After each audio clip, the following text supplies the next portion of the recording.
பேரவைத் தலைவர் அவர்களே, இந்த சட்ட மசோதாவில் மாண்புமிகு முதலமைச்சர் அவர்கள் குறிப்பிட்டது போல புதிதாக 2 அதாவது மாற்று மதத்தினரை உள்ளே கொண்டு வருவது, அதுபோன்று இந்த 10 ஆண்டு 12 ஆண்டுகள் இந்த நிலத்தை வைத்திருந்தால் அவர்களுக்கு பட்டா மாற்றி தர செய்வது, அது உள்ளிட்ட 44 திருத்தங்களை கொண்டு வந்திருக்கிறது.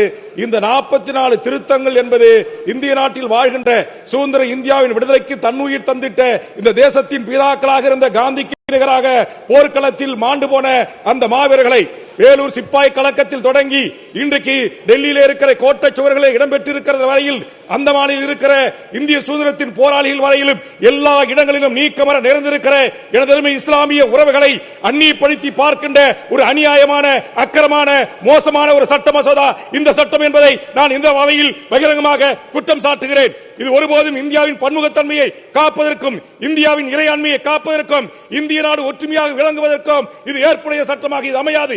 இந்தியாவை பிளவுபடுத்துகிற ஒரு சக்தியாக மாற்றுவதற்கும் எத்தனை முறை ஒரு சமூகத்தை, ஒரு சிறுபான்மை மொழி சமூகத்தினரையும் அல்லது மத சமூகத்தினரையும் அடக்க நினைத்தால், ஒடுக்க நினைத்தால் அவர்கள் திமிரி எழுவார்கள். தொடர்ச்சியாக அவர்கள் கொண்டு வருகின்ற சட்டங்களாக இருந்தாலும், பொது சிவில் சட்டமாக இருந்தாலும் இந்திய முஸ்லிம் சமூகத்திற்கு நேரெதிராக இருக்கிறது. ஒரு சமூகத்தை அழித்தொழிப்பதை குறியாக வைத்து காய் நகர்த்துகிற பாரதிய ஜனதாவின் நடவடிக்கை, சங் பரிவார் RSS கும்பலுக்கு இன்றைக்கு நேரடியாக துணை போகிற நடவடிக்கை.